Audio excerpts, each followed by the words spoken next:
आज हम quantum coding के बारे में बात करने वाले हैं। बहुत मजेदार रहेगा। 3 पार्ट्स में मैंने बांट दिया है। अगर तुम्हें कोडिंग का कुछ भी नहीं पता है, तुम कंप्यूटर साइंस बैकग्राउंड से हो ही नहीं, तुम 11th क्लास, 12th क्लास, 10वीं क्लास में भी हो, तो तुम्हारे लिए ये वीडियो होने वाली है। और अगर तुम कॉलेज लेवल पे भी हो, तब भी तुम्हारे लिए बहुत सारी चीजें न्यू मिलेगी यहां तक पहुंचते पहुंचते। मैं कंप्यूटर साइंस बैकग्राउंड से नहीं था, तो मेरे पास थे बहुत सारे क्वेश्चन जो मैंने इन पेजेस में निकाल रखे हैं, और डिफरेंट डिफरेंट सोर्सेज पे गया, बुक्स में गया, इंटरनेट पे गया, एआई से पूछने की कोशिश की, और जितने भी मेरे को बेस्ट आंसर्स मिले वो मैंने यहाँ पे तुम्हारे सामने डिस्कस किए हैं। अब बाकी के मिनट्स में मतलब करने वाला हूं तुम्हारे साथ। और मैं बिल्कुल बेसिक से स्टार्ट करने वाला हूं, बिल्कुल बेसिक। मेरे को नहीं पता है कि भाई कोडिंग क्या है, कोडिंग क्यों, पहले तो मेरे दिमाग में यही आया। क्या कंप्यूटर साइंस वाले ऐसे करते हैं कि बहुत सारे सिंटैक्स को याद कर लेते हैं? तुम्हें भी आगे जाके यही करना है, और फिर तुमने बहुत सारे सिंटैक्स को रट लिया, एक प्रोग्रामिंग लैंग्वेज को मास्टर कर लिया, उसके बाद एआई आएगा और रिप्लेस कर देगा, क्योंकि प्रोग्राम तो एआई भी लिख सकता है। नहीं, एक्चुअल में मेरे को पता लगा कोडिंग का मतलब होता है, हम बात करने वाले, एटलीस्ट हम बात करने वाले हैं लॉजिक की, कि कोडिंग के पीछे ना लॉजिक होता है। अगर फॉर एग्जांपल तुम्हें चाय भी बनानी है तो उसके बहुत सारे स्टेप्स होते हैं, है ना? कि सबसे पहले तुम्हें एक बर्तन लेना है, फिर तुम्हें उसमें उसको गैस पे रखना है, गैस को चलाना है। अगर अदरक वाली चाय बनानी है तो अदरक पीस के डाल दो, वरना मत डालो। तो यहाँ पे कंडीशन आ गई। ऐसे ही गैस को चल, उसके बाद तुमने जो भी पानी डालना है, जो भी सामान डालना है वो डाल दिया, उसके बाद गैस को चलने दो, चलने दो, चलने दो। यहाँ पर रिपीटिशन वाला काम आ गया। तो कोडिंग लैंग्वेज में से हम देखेंगे अभी कि लूप बोलते हैं, ठीक है? कंडीशंस होती हैं, लूप्स होती हैं, और उसके बाद फिर जब चाय बन जाती है उसको गैस से उतारो और रख लो। मतलब एक रेसिपी की तरह है, वैसे ही यहाँ पे भी होता है। तो एक कोडिंग का मतलब क्या है? हमारे पास एक ऐसी बुक का पेज है जिसमें हमने बहुत सारी हमने पूरी की पूरी रेसिपी लिखी है। फिर यहाँ से रिलेटेड एक वर्ड आता है जिसे हम एल्गोरिदम भी बोलते हैं। बाय द वे फिर से कह देता हूं, मेरे क्वेश्चंस जो थे वो बहुत ही ज्यादा बेसिक्स थे। तो एल्गोरिदम का मतलब होता है एक सीक्वेंस में चीजों को लिखना। किसी पर्टिकुलर एक सीक्वेंस में लिखेंगे कि ऐसे ऐसे ऐसे बनती है चाय। इसका मतलब ये नहीं है कि पहले तुमने गैस से उतार दिया किसी वो किसी जिसमें भी तुम बनाना चाह रहे हो पतीले में, उसको उतार दिया, अब सारा सामान डाल दो। तुम एक स्टेप को ऊपर एक स्टेप को नीचे नहीं कर सकते। और कब तुम्हें कंप्यूटर में सारे के सारे लॉजिक को रन भी करना है तो यहां पे गलती अलाउड नहीं होगी। उसमें ऐसा हो सकता है कि तुमने चाय पत्ती को सबसे एंड में डाल दिया, दूध को पहले डाल दिया, अदरक को सबसे पहले डाल दिया, ये सारे काम फिर भी चल जाएंगे, झेले जाएंगे, लेकिन यहां पे लॉजिक बहुत ही ज्यादा स्ट्रांग होना चाहिए। तो हमें मेन फोकस करना होता है इस पे, लॉजिक पे, एल्गोरिदम्स पे। एल्गोरिदम का मतलब है किस सीक्वेंस में वो प्रोसेस को तुम करने वाले हो। दूसरा जो मेरे को एक नेम यहां पे समझ आया वो था एक कंडीशंस, कि डिफरेंट कंडीशनल स्टेटमेंट्स हमें दिखाई देती है, इफ एंड एल्स वाली, कि मतलब अगर यूजर ने हां क्लिक किया तो ये कर देना, हमने अपनी एल्गोरिदम में लिखा हुआ है, ठीक है? एल्गोरिदम का मतलब है नंबर ऑफ स्टेप्स जो है। मैं यूजर हूं, अगर मैंने हां क्लिक किया तो मेरा एल्गोरिदम कहेगा तुम ये कर देना, कंप्यूटर को बताएगा कि अगर मैंने ओके दबाया या एंटर दबाया तो ये कर देना, अगर एस्केप दबाया तो फिर ये कर देना। वो एल्गोरिदम का काम, वो ये कंडीशनल स्टेटमेंट का यूज कर सकते हैं हम अपनी एल्गोरिदम्स के अंदर। फिर लूप्स हो सकती हैं। लूप का मतलब रिपीटिशन। जैसे फॉर एग्जांपल कोई काम को बार बार करना है, ऐड करते रहना, तुम्हें किसी नंबर को करते रहना, या फिर एक ही नाम को 50 बार प्रिंट करना है, वैसा कुछ। तो रिपीटिशन वाला काम होता है, वो लूप्स में आ जाता है। फिर एक वर्ड डेटा स्ट्रक्चर होता है। तो ये जो सारी चीजें होती है ना, इसके पीछे का लॉजिक, मतलब ये जो टर्म्स मैं तुम्हें बता रहा हूं ना, इनको तो जानना ही होता है, ठीक है? डेटा स्ट्रक्चर्स का मतलब होता है, अब तुम्हारे मान लो एल्गोरिदम के अंदर कोई बहुत सारे नेम्स आ गए फॉर एग्जांपल, तो तुम्हें उसकी लिस्ट बनानी पड़ेगी या डिक्शनरीज बनानी पड़ती हैं। तो ये कुछ टर्म्स होती हैं जिसका यूज करके हम पूरे का पूरा अपना लॉजिक को बिल्ड करते हैं। लॉजिक का मतलब है कि हमने एक फिक्स्ड एल्गोरिदम, एक सीक्वेंस ऑफ स्टेप्स बता दिए, एक एक करके वो स्टेप को फॉलो करता रहेगा, और उस स्टेप्स के बीच में हमें कंडीशंस भी देखने को मिलेंगे। हमारे हमारे कंप्यूटर को अगर मैंने यस दबाया तो वो ये वाले नंबर ऑफ स्टेप्स को फिर फॉलो करेगा, अगर नो दबाया तो वो प्रोग्राम को ही फॉर एग्जांपल क्लोज कर देगा, वैसा कुछ। तो ये था। उसके बाद मेरा दूसरा डाउट था, मैं तुम्हारे साथ अपने डाउट शेयर कर रहा हूं और कुछ भी नहीं है। ऐसे समझो एक बड़े भाई और जो छोटा भाई या छोटी बहन या फिर दोस्त, हमारी कन्वर्सेशन हो रही है। मेरा दूसरा डाउट था, मशीन लैंग्वेज में, मशीन लैंग्वेज पिक्चर में कब आती है? मशीन लैंग्वेज तुमने सुनी होगी, वंस एंड जीरोस, ऐसी ऐसी लैंग्वेज देखी होगी तुमने। तो सबसे पहले क्या होता है? सबसे पहले तो हम सीपीयू की बात कर लेते हैं। सारा काम क्योंकि इसी को ही करना होता है, जो हमारा प्रोसेसर होता है, हमारा प्रोसेसर कभी भी सी प्लस प्लस हो गई या फिर पाइथन हो गई, इन सारी लैंग्वेजेस को नहीं समझता, या जावा हो गई, इन सारी लैंग्वेजेस को ना समझ के वो ये मशीन लैंग्वेज को समझता है। लेकिन लिखते तो हम हैं ऐसी लैंग्वेज। और ऐसी लैंग्वेज क्यों लिखते हैं? जैसे फॉर एग्जांपल मैं पाइथन की बात करने वाला हूं क्योंकि हमें क्वांटम की तरफ बढ़ना है। सो हम बात करने वाले हैं प्रोग्रामिंग लैंग्वेज जो हम लिखते हैं से मशीन लैंग्वेज या फिर जो सीपीयू समझता है, उसके बीच के जर्नी को एक बार थोड़ा सा डिस्कस कर लेते हैं, क्योंकि यही क्वांटम में भी यूज आने वाली है, जो अभी मैं बताने वाला हूं कुछ देर में। जब हम दूसरे और तीसरे हिस्से पे जाएंगे तब हमें देखने को मिलेगा। सबसे पहला काम होता है कि हम कोई भी एक प्रोग्रामिंग लैंग्वेज चूज करते हैं। फॉर एग्जाम्पल हमने पाइथन को चूज किया और हमने एक सिंपल सा, जैसे मैंने अभी भी बताया था ना, प्रिंट और ऐसे लिख दिया राजन। ठीक, सबसे पहला काम हमारा खत्म हो गया, कोड लिखना। ह्यूमन लैंग्वेज के बहुत ही ज्यादा पास है ये लैंग्वेज, इसके अंदर लॉजिक बिल्ड किया गया है, हर एक चीज का मतलब है, इसलिए थोड़ी सी अजीब लिखती है। यहाँ पे एक डॉट का भी मतलब होता है, अगर वो तुम नहीं लगाते हो तो एरर देखने को मिलता है हमें। ठीक है, उसका दूसरा काम आता है कंपाइलर का। कंपाइलर क्या करता है, जो भी प्रोग्राम हमने बनाया है हम उसको अगर रन करने की कोशिश करें तो ये एक ऐसी जादू ही चीज, मेरे को ये वर्ड नहीं यूज करने चाहिए बट ठीक है अभी के लिए, क्योंकि मैं बता भी तो नहीं रहा हूं ना कंपाइलर एग्जैक्ट इसके अंदर का चल रहा था, बट एक कंपाइलर जैसी चीज होती है, या फिर इसको हम इंटरप्रेटर भी बोल सकते हैं। तो ये कंपाइलर का काम होता है कि जो भी हमने प्रोग्राम लिखा है इसको एक .exe फाइल में कन्वर्ट कर दे। मतलब ये जो हमने लैंग्वेज लिखी है, जो हमने भाषा का यूज किया है, उसको मशीन लैंग्वेज में कन्वर्ट कर दे। और ये इसका काम होता है .exe फाइल में मशीन कोड में करा। अब इंटरप्रेटर का काम है उस एक एक लाइन को रीड करना और वन एंड जीरोस में कन्वर्ट कर देना। जैसे फॉर एग्जांपल पहला इसने लाइन को रीड किया और उसको इसमें कन्वर्ट कर दिया, फिर दूसरी लाइन को रीड किया, अप टू सो ऑन, ऐसे वंस एंड जीरोस की language which is machine language में कन्वर्ट हो चुकी है। ठीक है, बढ़िया। तो हमारा मशीन कोड बन चुका है। इसके बाद मशीन कोड बन गया है, लेकिन अब एग्जीक्यूशन का पार्ट आता है और वहां पे आता है हमारा ऑपरेटिंग सिस्टम, ओएस। जैसे फॉर एग्जांपल तुम विंडोज पे या फिर मैक ओएस पे काम कर रहे हो, तो हमारा ये ऑपरेटिंग सिस्टम क्या करता है, ये जो भी हमारी ये फाइल थी वंस एंड जीरोस वाली मशीन कोड वाली, उसको लेगा और रैम में लोड कर देगा। वो फाइल को उठा के हमारा ऑपरेटिंग सिस्टम रैम में लोड करेगा और फिर सीपीयू का काम होगा इसी रैम में से एक एक लाइन करके उसकी इंस्ट्रक्शंस को फॉलो करना। याद रखना, फिर से वो कोडिंग वाली बात आ गई, अगर यहां पे थोड़ी सी भी गलती होगी ना तो हमारा सीपीयू भी गलती करेगा, है ना। इसीलिए ये जो हमारे पास बनाई जाती है लैंग्वेजेस बनाई जाती हैं, इसके अंदर लॉजिक यूज होता है, हर एक चीज का मीनिंग होता है, हर एक डॉट का, हर एक सेमी कॉलन का, इन्वर्टेड कोमास का, हर चीज का मीनिंग होता है। तो रैम के अंदर जो फाइल पड़ी हुई है उसकी एक एक लाइन को सीपीयू रीड करता है। बहुत फास्ट होता है हमारा सीपीयू, ऐसा नहीं कि एक लाइन को रीड करने में बहुत समय लगा दिया, बट फिर भी एक लाइन को एक बार में रीड करता है, एक सेकंड में कई बार कर लेता है, वो कई सारी लाइंस को रीड कर लेता है, फिर भी वन एट अ टाइम। और यही तो हमारे क्वांटम कंप्यूटर आते हैं, पैरेलल प्रोसेसिंग वाले। बट ठीक है, अभी उस पे आते हैं। तो हमारे सीपीयू का काम हमें समझ आ गया, वंस एंड जीरोस के अनुसार कोई ना कोई काम करता है और हमें आउटपुट दिख जाता है। तो मशीन लैंग्वेज, और यही लास्ट चीज थी। हमने क्या किया, सबसे पहले स्टार्ट किया प्रोग्राम लिखने से, फिर उसको इंटरप्रेटर या कंपाइलर ने एक मशीन लैंग्वेज में कन्वर्ट किया, फिर हमारा ऑपरेटिंग सिस्टम जाता है और उसको रैम में लोड करता है, रैम से लाइन बाय लाइन हमारा सीपीयू रीड करता है, एंड डिजायर्ड आउटपुट हमें देखने को मिलता है, डिपेंडिंग ऑन किस टाइप का तुमने यहाँ पे लॉजिक बिल्ड किया। तो हमें क्या सीखना है, हमें क्या सीखना है, हमें सीखना लॉजिक। हमें सीखनी है कि एल्गोरिदम्स कैसे बनती हैं।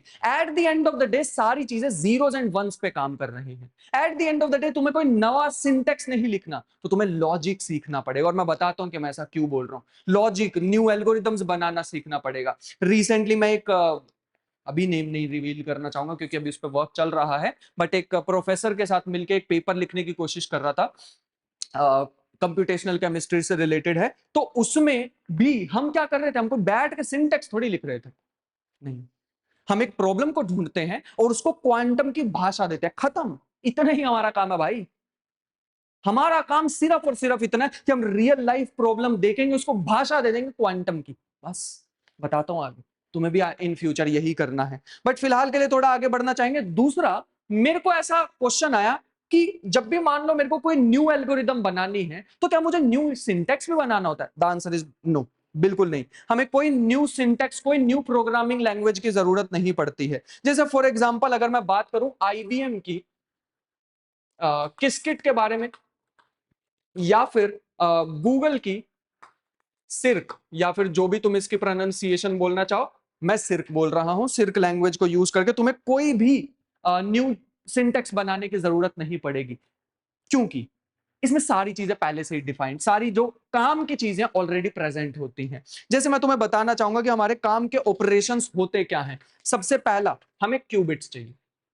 ये जो बताने वाला हूं ना, this section is extremely important. अब ध्यान से सुनना, क्योंकि अब हम क्वांटम की तरफ बढ़ चुके हैं। सबसे पहला हमारे पास आता है क्यूबिट्स। जब भी हम कोई भी कोड लिखते हैं तो सबसे पहला हमारा काम होता है, जो मेन चीज होती है क्वांटम कंप्यूटिंग प्रोग्रामिंग में, हमें बताना होता है कि हमें कितने क्यूबिट्स की जरूरत है टास्क को परफॉर्म करने के लिए। तो यहां पे हमें क्यूबिट्स बनाना इज आवर फर्स्ट टास्क। ठीक। दूसरा, क्वांटम गेट्स। तुम्हें किस तरीके के गेट्स की जरूरत पड़ेगी, किस सीक्वेंस में वो गेट्स को लगाना है, कितने क्यूबिट पे किस तरीके से उन गेट्स को अप्लाई करना है। बाय द वे, अगर मैं तुम्हें गेट्स का एग्जांपल बताना चाहूं, सिंगल क्यूबिट के लिए बताना चाहूं, तो H Hadamard gate, X gate, Y gate, Z gate, identity gate, ऐसे बहुत सारे गेट्स अपने पास। ऐसे ही अगर मल्टीपल क्यूबिट्स आ जाएंगे तो उनके लिए भी गेट्स एग्जिस्ट करते हैं। और मैं थोड़े से एग्जांपल देना चाहूं तो सी नोट गेट है, अप टू सोन। इन गेट्स को किस तरीके से, किस सीक्वेंस में तुम्हें लगाना है, वो बताना पड़ेगा तुम्हें अपने लॉजिक के, अपने जो भी तुम प्रोग्राम लिख रहे हो उसके अंदर। तो पहली चीज।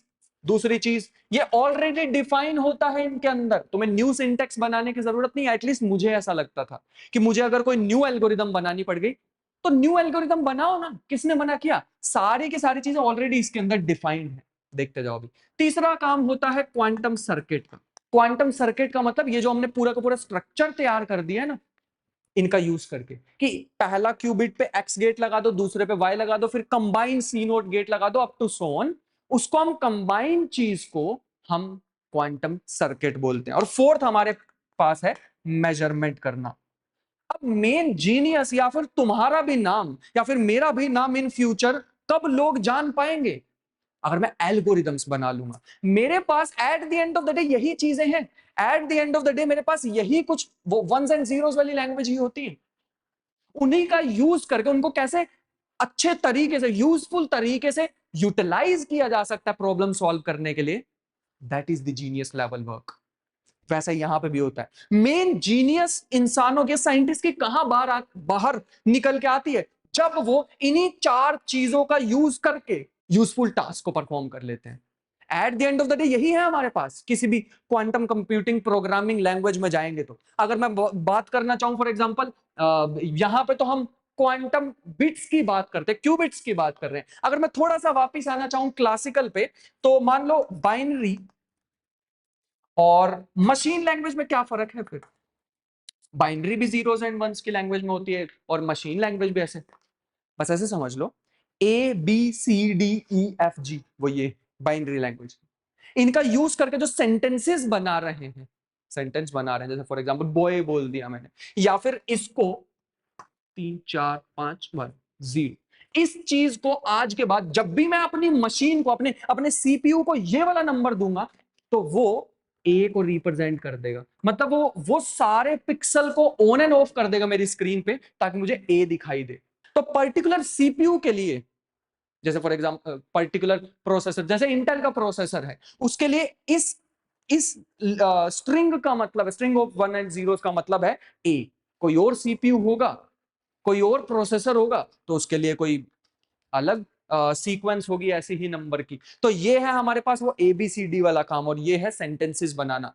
वापिस अगर हम इधर आना चाहें तो ये चार चीजें हैं मेन हमारे पास। इनका यूज करके, इनका यूटिलाइजेशन करके, शॉर्ट्स एल्गोरिदम हो, ग्रोवर्स एल्गोरिदम हो, तुम कुछ भी कर सकते हो। वो जीनियस लेवल का काम होता है।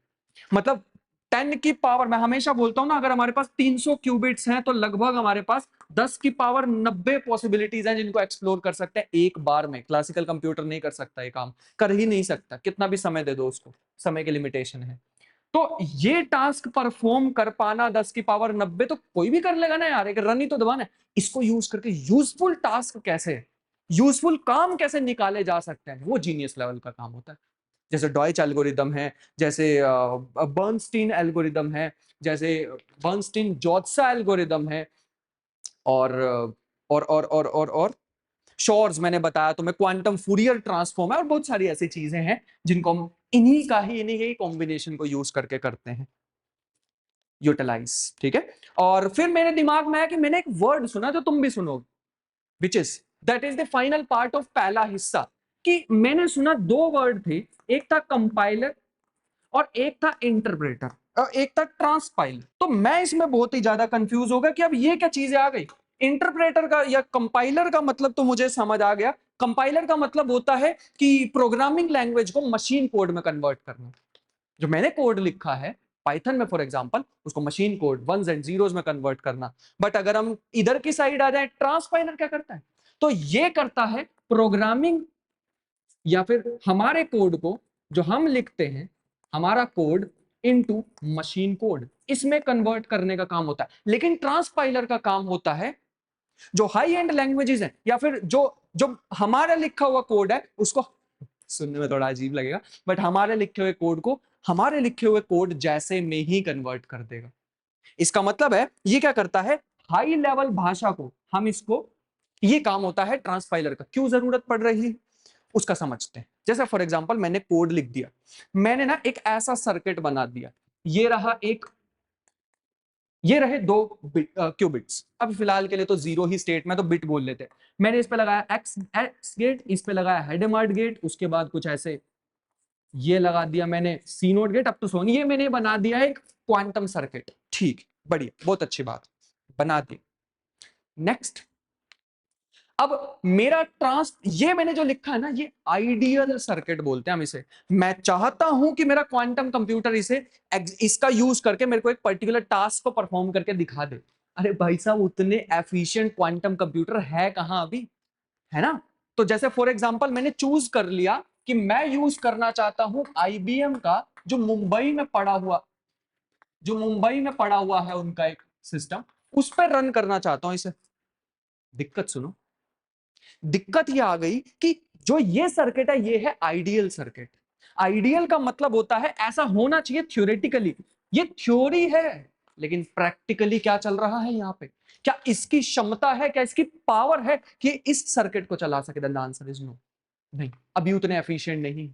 तो हमारे ट्रांसपाइलर का काम होता है कि पर्टिकुलर जो भी हार्डवेयर को हम चूज कर रहे हैं एग्जीक्यूट कराने के लिए हमारे कोड को, तो ये क्या करेगा ट्रांसपाइलर, ये वाला हमारा सर्किट लेगा और इसके अकॉर्डिंग ऑप्टिमाइज कर देगा। अभी मैं इस पे दोबारा आता हूं, नंबर ऑफ स्टेप्स बताने वाला हूं तुम्हें सेकंड पार्ट में। बट हमारे ट्रांसपाइलर का काम रहेगा इस वाले हमने जो कोड लिखा उस कोड को थोड़े आसान कोड में कन्वर्ट कर दे। कोड वही रहेगा, थोड़े से आसान में कन्वर्ट कर देगा, क्योंकि हमारे हार्डवेयर की लिमिटेशंस हैं। उन लिमिटेशन को दिमाग में रखते हुए, ये दिमाग में रखते हुए हमारे कोड को थोड़ा आसान भाषा बना देगा, उस भाषा में जो इस पे चल सके।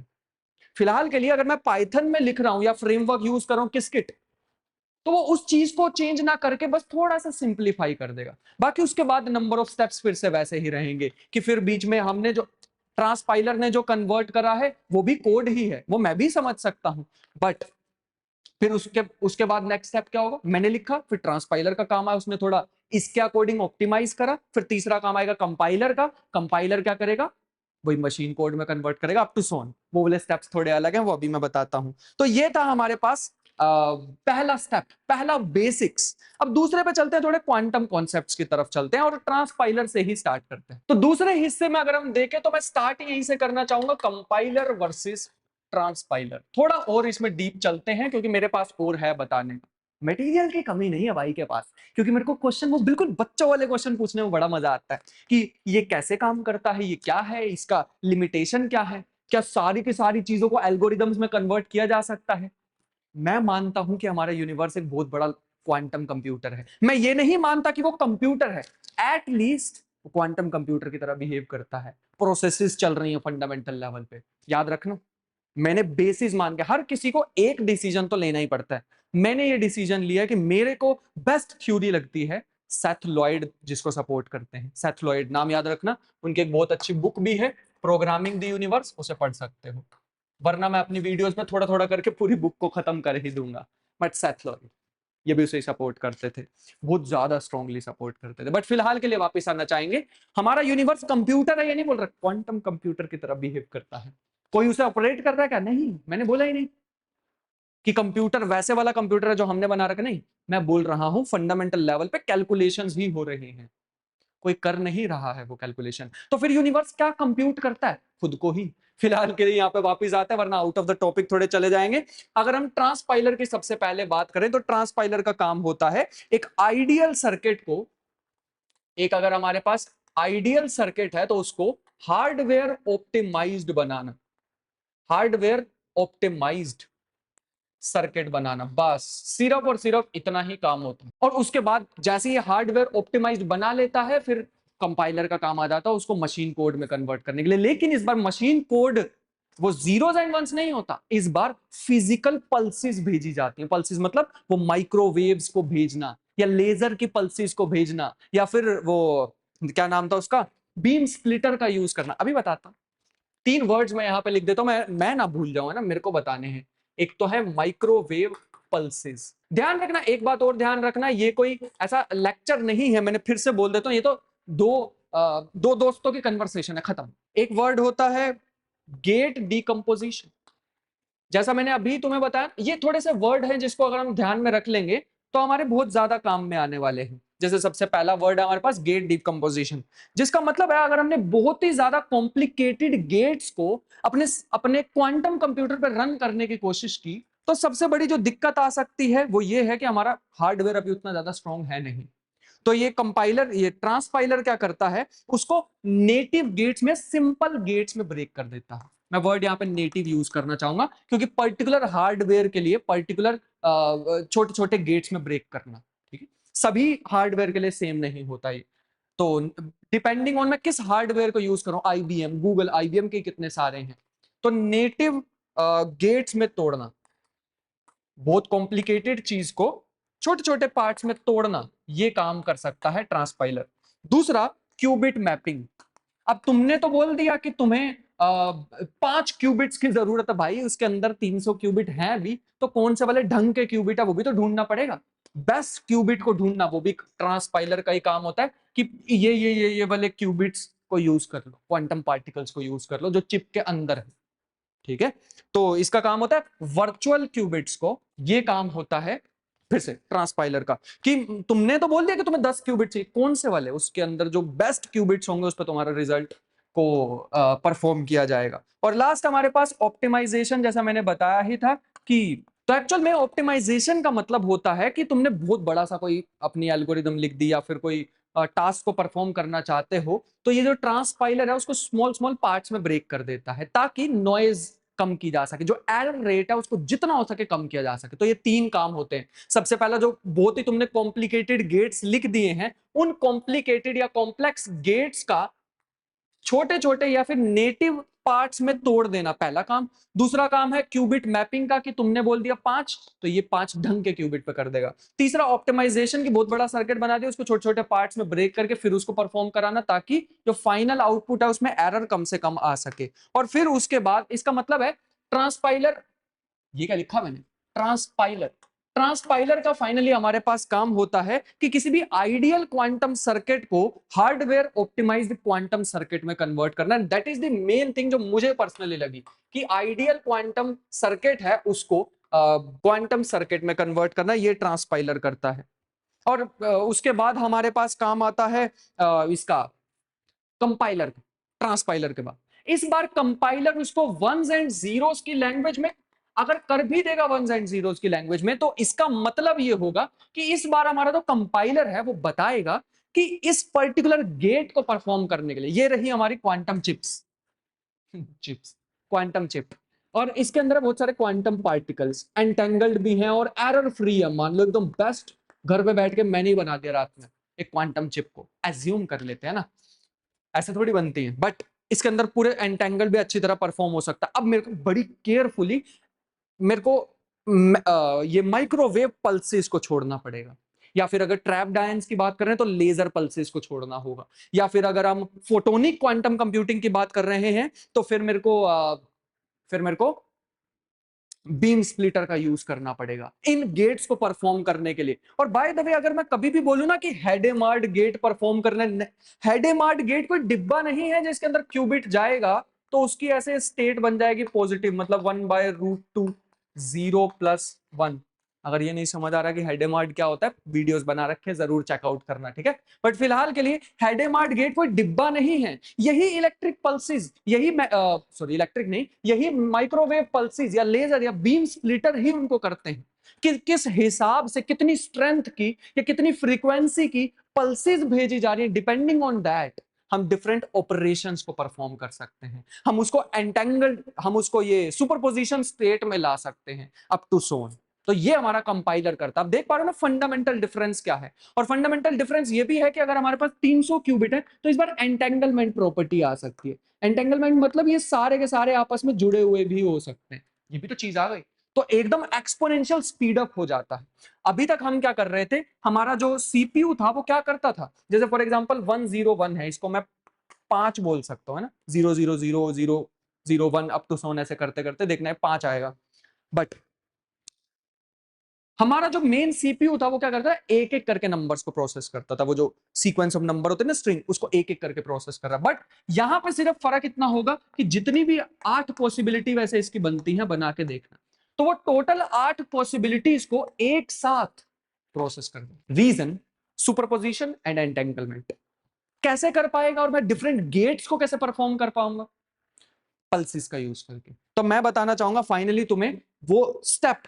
तो ऑप्टिमाइज, मैं कहां पे पहुंचा, हाँ यहाँ पे, आइडियल क्वांटम सर्किट अगर हमारे पास कभी भी है तो ट्रांसपाइलर का काम होगा कि उसको एक हार्डवेयर ऑप्टिमाइज क्वांटम सर्किट में कन्वर्ट करना। और उसके बाद यहां पे कंपाइलर का काम आता है जो कि फिजिकल पल्सेस से इंटरेक्शन कर, फिजिकल पल्सेस से इंस्ट्रक्शंस देता है कि भाई तुम अब ये चीज कर दो। कैसे होता है ये जादू, आने वाली वीडियोस में देखेंगे। और जीनियस लेवल का काम क्या है, जीनियस लेवल का काम आता है कि भाई तुम वो स्टार्टिंग वाला प्रोसेस, क्या एल्गोरिदम दे रहे हो, क्या सीक्वेंस है तुम्हारी, क्या इंस्ट्रक्शंस है, those instructions is the genius part.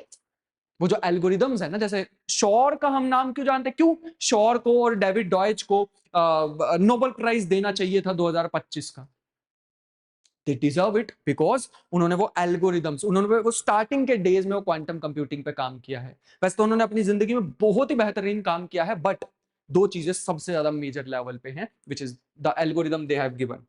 तो वो जो एक सेट ऑफ इंस्ट्रक्शंस होती हैं। तो क्या होती है जर्नी फ्रॉम क्लासिकल कंप्यूटर, जो हम अपने बैठ के कोई भी किसकिट का कोड लिखेंगे, किसकिट बाय द वे मैंने अभी बताया आईबीएम की लैंग्वेज, जैसे हम वो कोड लिखेंगे वहां से लेके क्वांटम कंप्यूटर पे जाकर रन होना और फिर वहां से आउटपुट आना, वो जर्नी क्या है, वो जर्नी समझते हैं। वो जर्नी समझने के लिए सबसे पहला होता है कोड लिखना। जैसे फॉर एग्जाम्पल हम क्या करेंगे, किसी फ्रेमवर्क को चूज कर लेंगे। जैसे हम फॉर एग्जाम्पल हम यूज कर रहे हैं किसकिट, ठीक है, पाइथन में किसकिट लैंग्वेज का कोड लिख रहे हैं। किसकिट लैंग्वेज इज अ फ्रेमवर्क, ठीक, बढ़िया। दूसरा काम हमारा होगा कि एक बैकएंड चुनना।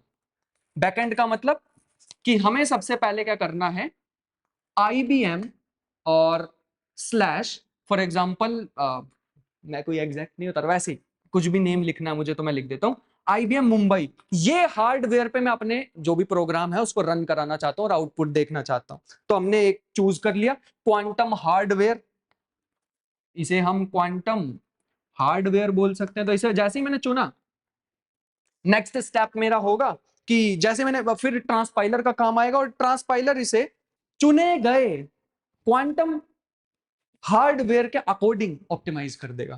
तो नेक्स्ट स्टेप में आता है ट्रांसपाइलर।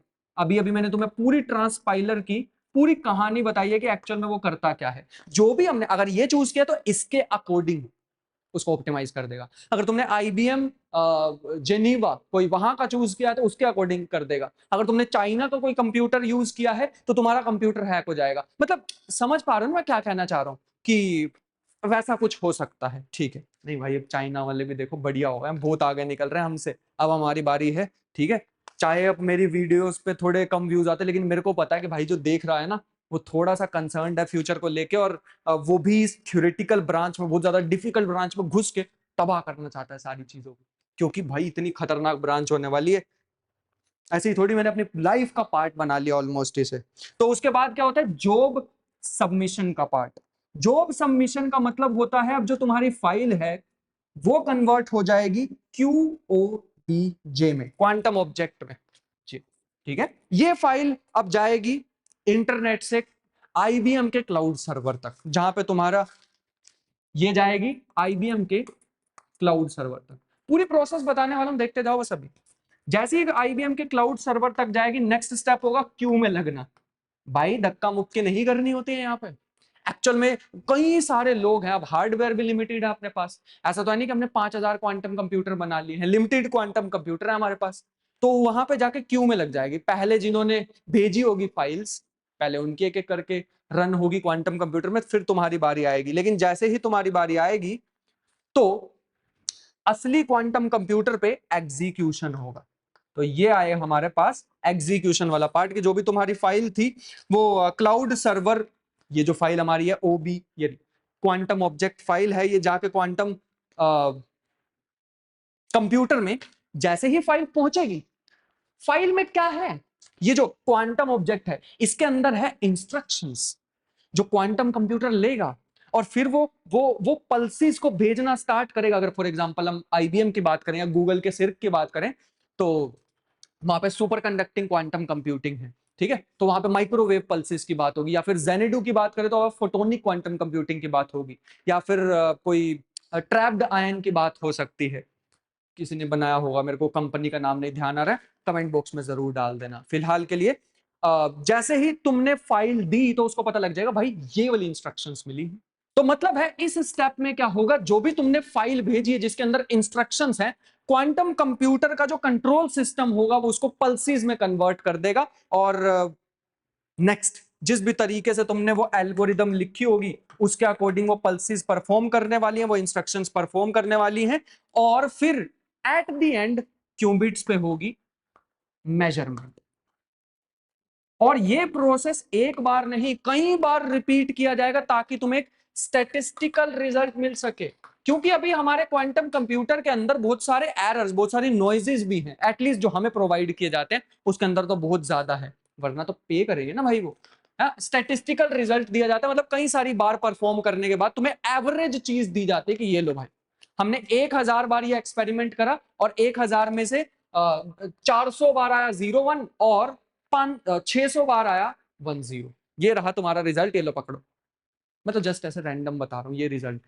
तो ये हमारा रिजल्ट आ गया, डिपेंडिंग ऑन क्या हमने उस पे क्या हमने इंस्ट्रक्शंस दी थी, तो हमारा रिजल्ट आ जाएगा। एंड दैट इज, फिर मैं इसमें बैठ के एनालिसिस कर सकता हूं, इसको घूर सकता हूं या फिर इंजॉय भी कर सकता हूं। तो तुम्हें क्या करना चाहिए? नेक्स्ट क्वेश्चन इज, इतनी सारी बातों में से हमें क्या करना है? सबसे पहला काम, हमें प्रॉब्लम फॉर्मुलेशन पे काम करना है। मतलब काफी सारे तुम अपने आसपास, जैसे फॉर एग्जांपल मैं भी अभी बता रहा था ना वो केमिस्ट्री वाला, जो हम एक कंप्यूटेशनल केमिस्ट्री पे काम कर रहे थे, हमने क्या किया, अपने आसपास की रियल लाइफ प्रॉब्लम देखी। हमारा काम सिर्फ और सिर्फ, हालांकि बहुत मुश्किल काम होता है ये वाला, बट सिर्फ और सिर्फ हमारा काम था उसको क्वांटम की लैंग्वेज में कन्वर्ट करना और उसको फिर वो सीक्वेंस में कन्वर्ट कर देना सच दैट हमारे क्वांटम कंप्यूटर्स पे वो रन कर सके, बस। तो तुम्हें प्रॉब्लम फॉर्मुलेशन पे काम करना है, ये एआई नहीं रिप्लेस कर पाएगा आने वाले कुछ समय में, ये तुम्हें ही करना है।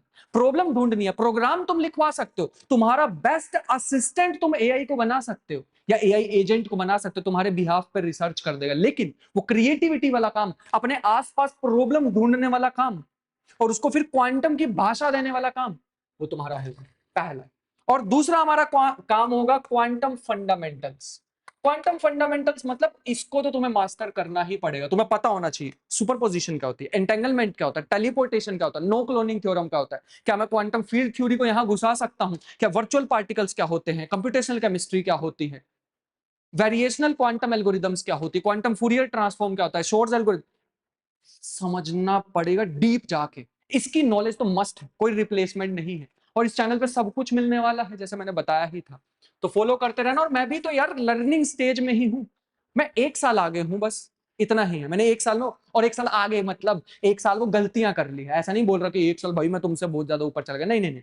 मैं कहना चाह रहा हूं कि 1 साल वो जो गलतियां मैंने की हैं, बस वो गलतियों के कारण मैं यहां हूं, तुम वहां हो, इतना सा है। तुम मुझे देख रहे हो कि मैं तुम्हें वो बता देता हूँ कि भाई ये गलतियां मत करना, बस इतना ही है और कुछ भी नहीं है।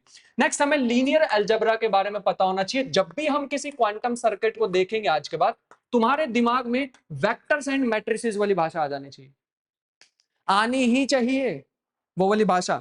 नेक्स्ट पे अगर हम बढ़े तो हमें एल्गोरिदम का लॉजिक देखना है, हमें सिर्फ और सिर्फ लॉजिक पे काम करना है। फिर से बता देता हूं, सिंटेक्स याद करने की कोई जरूरत नहीं होती, समझ गए। इन्हीं eight the end of the day जो यहाँ पे चार चीजें लिखे थे उन्हीं की मैनिपुलेशन से ही कुछ करना है। Qubits, quantum gates, circuits, measurement, घुमा फिरा के उनसे ही होगा जो भी होगा। टेलीपोर्टेशन हो या फिर नो क्लोनिंग, तो जो भी परफॉर्म करना है उन्हीं से ही होगा, उन्हीं के मैनिपुलेशंस के कारण, उन्हीं को ही उन्हीं का ही अरेंजमेंट के कारण। बस इतना ही, ज्यादा से ज्यादा क्या हो सकता है। तुम एक सर्किट को बार बार यूज करते हो, एक तरह का सर्किट तुमने सीक्वेंस ऑफ सर्किट बना लिया, मान लो ये वाला, ये सर्किट बना लिया, और तुम्हारी हल जो भी तुम एल्गोरिदम पे अपनी रिसर्च कर रहे हो, न्यू एल्गोरिदम बना रहे हो, तुम उस पर रिसर्च करो, ये बार बार यूज हो रहा है, तो भाई इसको एक अलग फंक्शन बना के डाल दो।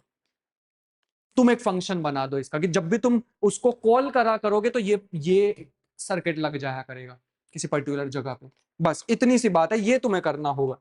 नेक्स्ट हमारा काम क्या हो सकता है, जो ये वो काम है bye the way AI can not replace. ये क्रिएटिविटी वाला काम तुम्हारा है, करना ही है।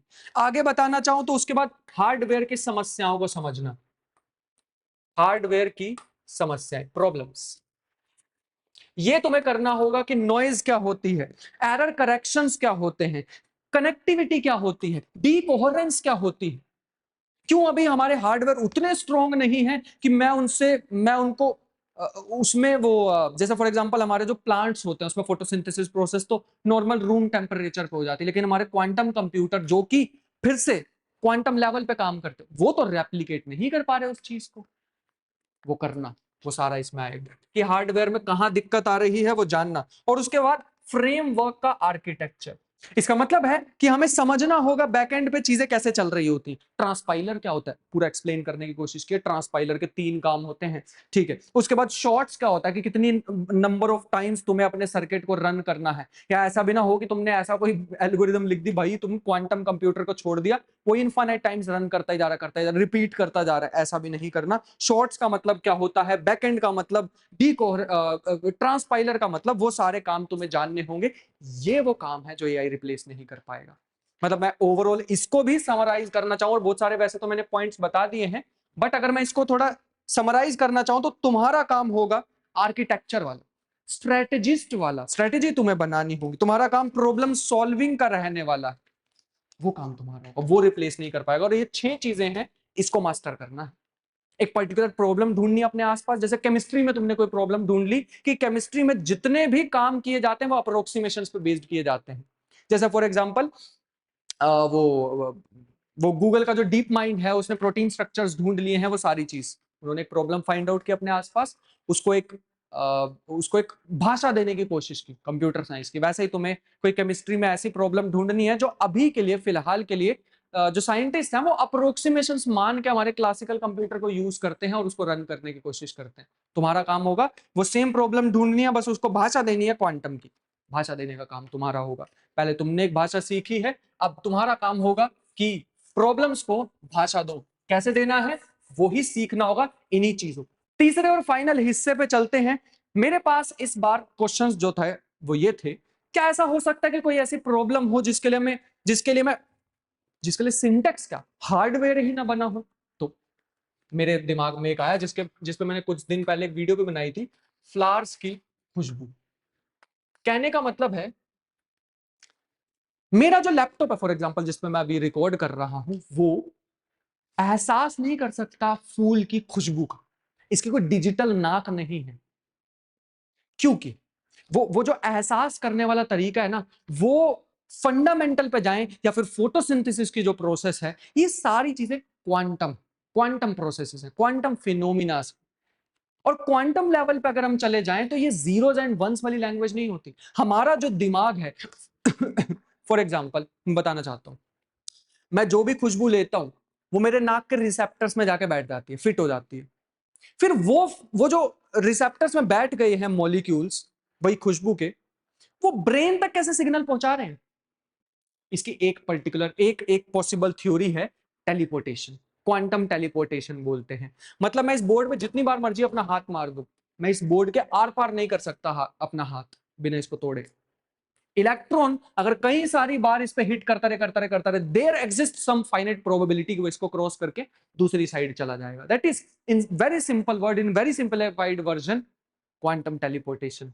बाय द वे मैं तुम्हें एक बात बताना चाहूंगा, ये सारी चीजें बिना मैथमेटिक्स के समझ नहीं आती. जो समझाने की भी कोशिश करे, याद रखना वो limitations, eight the end of the day वो एनालॉजी की ही बात कर रहा है. इवन मैं भी, जो अभी मैंने समझाया. तो क्वांटम टेलीपोर्टेशन का सबसे बेस्ट एनालॉजी बोलूं, सिंप्लीफाइड वर्जन, वो यही था. तो ऐसा हो सकता है कि वो क्वांटम टनल करके एक जगह से गायब होकर डायरेक्ट दूसरी जगह पे प्रकट होकर दिमाग को सिग्नल दे देता हो. ये सारी प्रोसेसेस क्वांटम फिनोमिनाज हैं. और क्वांटम फिनोमिना को रेप्लिकेट करना, उसे कॉपी करना, उसके जैसा बिहेव करना हमारा कंप्यूटर नहीं कर सकता. हमारा दिमाग वंस एंड जीरोस में नहीं सोचता है. समझ गए? तो ये जो चीज है ये क्वांटम कंप्यूटर कर सकते हैं. जैसे तो इसका मतलब है शायद ऐसा हो सकता है कि मुझे जो प्रॉब्लम को सॉल्व करना है, जिसको मैं सॉल्व करना चाहता हूं, उसके लिए अभी वो पर्टिकुलर हार्डवेयर बना ही ना हो. बट ऐसे बहुत सारी मिलियंस ऑफ प्रॉब्लम्स एग्जिस्ट करती हैं जो अभी भी सॉल्व की जा सकती हैं. लेकिन उसके लिए फिर हमारे पास स्टेबल क्यूबिट्स की दिक्कत है. अभी माना जाता है कि जो टोपोलॉजिकल क्यूबिट्स होते हैं, पहली बात तो इन टोपोलॉजिकल क्यूबिट्स जो होते हैं वो स्टेबल होते हैं, थ्योरेटिकली एटलीस्ट काफी ज्यादा स्टेबल होंगे, जिन पे हम आने वाले टाइम में बात भी करने वाले हैं. दूसरा मेरा क्वेश्चन था कि क्या ऐसी कोई प्रॉब्लम हो सकती हैं जो नॉन एल्गोरिदमिक हो, जिनके लिए कोई एल्गोरिदम ही ना बनाई जा सकती हो. भाई मैं ढूंढने की कोशिश कर रहा हूं. मैं तो अपने क्वांटम कंप्यूटर को भाई राजन की सामने वाली एक लड़की वीना बना के ही छोड़ूंगा, और मैं अपने क्वांटम कंप्यूटर से ही शादी करूंगा. लेकिन उस क्वांटम कंप्यूटर के अंदर कॉन्शियसनेस भी तो होनी चाहिए. क्या कॉन्शियसनेस को एक एल्गोरिदम में ब्रेक किया जा सकता है? क्या ये एक एल्गोरिदमिक प्रॉब्लम है, या फिर इसके लिए एक और भी वर्ड मैंने ढूंढा था, अनकंप्यूटेबल प्रॉब्लम? क्या ये अनकंप्यूटेबल प्रॉब्लम है, कंप्यूट ही नहीं की जा सकती? मैं इसको कुछ भी करके एल्गोरिदम में कन्वर्ट ही नहीं कर सकता कॉन्शियसनेस को. It is an open question, किसी के पास कोई परफेक्ट आंसर नहीं है इसका. तो और भी काफी सारी प्रॉब्लम्स है जिसपे तुम, एक तो मैंने कॉन्शियसनेस प्रॉब्लम बता दी, एक होल्टिंग प्रॉब्लम है, इसके बारे में तुम पढ़ सकते हो. दीज ये जो होती है इन्हें माना जाता है कि ये सारी की सारी नॉन एल्गोरिदमिक प्रॉब्लम है, कि ऐसा प्रोग्राम डिजाइन करना जो बता सके कि हमारा प्रोग्राम एक पर्टिकुलर समय के बाद रुक जाएगा या नहीं. इस पे वीडियोस बनाने वाला हूँ, बहुत डीप टॉपिक है, 1 मिनट में बता के इनका मजा नहीं खराब करने वाला हूँ मैं. बस ऐसे समझ लो ये नॉन एल्गोरिदमिक, फिलहाल के लिए जितना भी हमें पता, हमारी जितनी भी अंडरस्टैंडिंग है उनके अकॉर्डिंग ये नॉन एल्गोरिदमिक टास्क होते हैं. ठीक है, बढ़िया. उसके बाद हम फाइनली आते हैं कि हम अगर लॉजिक याद ना करें, सॉरी, अगर हम सिंटेक्स को याद ना करें, तो हमारे सामने काफी सारे ऑप्शंस आ जाते हैं फ्रेमवर्क्स के. कौन सा चूज करें, कौन सी लैंग्वेज को चूज करें? फिर ये भी तो हमारे पास 3 तरह के फ्रेमवर्क है हमारे पास. किसकिट आईबीएम के क्वांटम कंप्यूटर के लिए बेस्ट है, और ये जो हमारे पास है सिर्फ ये गूगल के लिए ऑप्टिमाइज्ड है, और ये जो हमारे पास है ये हार्डवेयर एग्नोस्टिक है. वैसे तो ये फ्रेमवर्क बनाया गया है जेनेडू, जो मैंने बताया था कंपनी उनके द्वारा, बट हार्डवेयर एग्नोस्टिक. भाई इसको इसके लिए भी यूज कर सकते हो, इसके लिए भी यूज कर सकते हो, तीनों में काम, दोनों मतलब तीनों में काम आ सकता है. और भी कोई क्वांटम कंप्यूटर हुआ उसके लिए भी इसको पेनिलेन को यूज कर सकते हो. बट थोड़ा सा फिर भी मैं डिस्टेंस बताना चाहूंगा, ये है एक वर्सेटाइल, कई सारे कामों के लिए यूज की जा सकती है, बिगिनर फ्रेंडली होती है. मेनली स्टूडेंट को अगर सीखनी होती है तो पहला इसे ही सीखो, एक बार इसकी डॉक्यूमेंटेशन को पढ़ लो, उसके बाद अपने लॉजिक बिल्ड करने पर ध्यान दो कि कैसे किसी भी प्रॉब्लम को इंस्ट्रक्शंस में बदला जा सकता है. बस तुम्हें सिंटेक्स याद नहीं करने, एक बार देख लो, वो काम एआई भी कर देगा. तुम अपने बेस्ट जो तुम्हारा असिस्टेंट होगा विच इज एआई, उसको बोल दो कि मेरे को सर्किट बना के दे, लेकिन वो पूछेगा भाई लॉजिक बताओ, इंस्ट्रक्शंस बताओ, मेरे को एटलीस्ट बता तो दो कि क्या क्या करना है, बाकी मैं कर दूंगा. वो काम ये कर सकता है एटलीस्ट बिगिनिंग में. अगर तुम्हें रिसर्च लेवल पे नहीं जाना है तो बिगिनिंग में तुम्हें ये करना होगा. अगर तुम सिर्क की तरफ जाओगे तो ये रिसर्चर्स के लिए बेस्ट, रिसर्चर की एक टूल किट बोल सकते हैं. और गूगल के ही क्वांटम कंप्यूटर हैं, विलो चिप है फॉर एग्जांपल, वो उन सब के लिए ऑप्टिमाइज्ड होती है. अगर तुम्हें मशीन लर्निंग की तरफ जाना है, अगर तुम्हें क्वांटम मशीन लर्निंग की तरफ जाना है, अगर तुम्हें क्वांटम न्यूरल नेटवर्क्स की तरफ जाना है, तो तुम पेनिलेन को यूज कर सकते हो. मेरी रिकमेंडेशन रहेगी स्टार्ट विद किसकिट, क्योंकि भाई एक तो तुम्हें उनके क्लाउड सर्वर के थ्रू उनके एक्सेस मिल जाएगा उनके क्वांटम कंप्यूटर्स का. और और क्या चाहिए, पहले तो तुम्हें यही करना होता ना। और इनके बहुत सारे सिमुलेटर्स भी हैं, मतलब क्वांटम कंप्यूटर पे रन करने से पहले, भीड़ में लगने से पहले चेक कर लो कि तुम्हारा सर्किट जो है वो सही बना है या नहीं, उसमें कोई एरर तो नहीं है। पता लगे तुम भीड़ में खड़े हो गए, इतनी देर बाद बारी आई और जब तुम्हारी टर्न आई उसमें एरर था, इसलिए उन्हें सिमुलेटर भी दे रखा उन्होंने। तो ये सारी एक बिग पिक्चर थी। मैं यही कहना चाहूंगा eight the end of the day, जो मैंने 6 प्रॉब्लम्स बताई हैं जिसको एआई नहीं रिप्लेस कर पाएगा, उस पर काम करो और पढ़ना स्टार्ट करो। और ये जो लेक्चर सीरीज आ रही है जिसमें आने वाली वीडियोस में मैं थोड़ी नंबर ऑफ लेक्चर्स की फ्रीक्वेंसी बढ़ाने वाला हूँ। यार देखो, मेरे और भी पैरेलली मैं एक ऑफलाइन इंस्टीट्यूट भी चलाता हूँ और उन बच्चों के साथ ही बनाता हूँ। आज मैं वैसे अकेला बना रहा हूँ बट उन बच्चों के साथ ही बनाता हूँ ये सारी वीडियोस, और वो भी वीकेंड पे जब पूरा अच्छे से समय निकाल के, जब मेरे को और किसी चीज की दिमाग पे इंफॉर्मेशन नहीं रखनी, बस क्वांटम क्वांटम क्वांटम, तो मैं एकदम एकदम फ्रेश माइंड से बनाता हूँ, इसलिए थोड़ा डिले हो जाता है। बट अब मैं ट्राई करूंगा कि नंबर ऑफ वीडियोस बढ़ा दूं, चाहे मैं 5 6 10 मिनट ही कुछ कुछ बना दूं, लेकिन number of videos in a week उसको थोड़ा बढ़ाऊं। बाकी मिलते हैं नेक्स्ट वीडियो में, तब तक के लिए अपना ख्याल रखो और फीडबैक जरूर देना कैसी लगी वीडियो। बाकी मिलते हैं नेक्स्ट वीडियो में, बाय बाय।